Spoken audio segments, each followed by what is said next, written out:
Hello everyone, in this video I will show you how to fix Samsung A14 Bluetooth audio not working issue.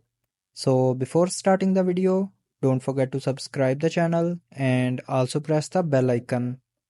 So to fix this issue, first of all, turn on Bluetooth. Now open settings.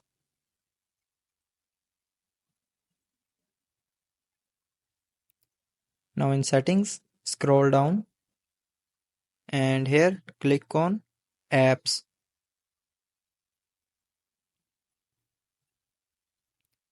Now in apps, click on this filter icon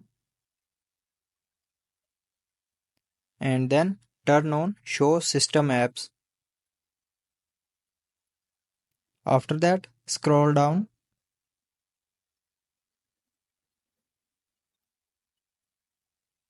and here open Bluetooth.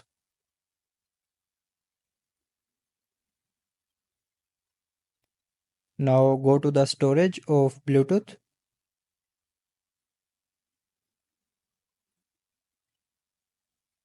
and then clear the app data and cache memory of Bluetooth.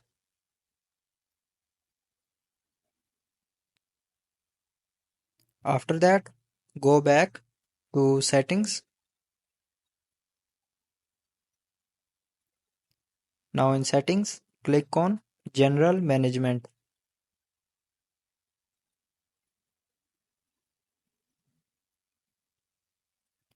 Now click on reset and then scroll down and click on reset network settings. Now again click on reset settings to confirm.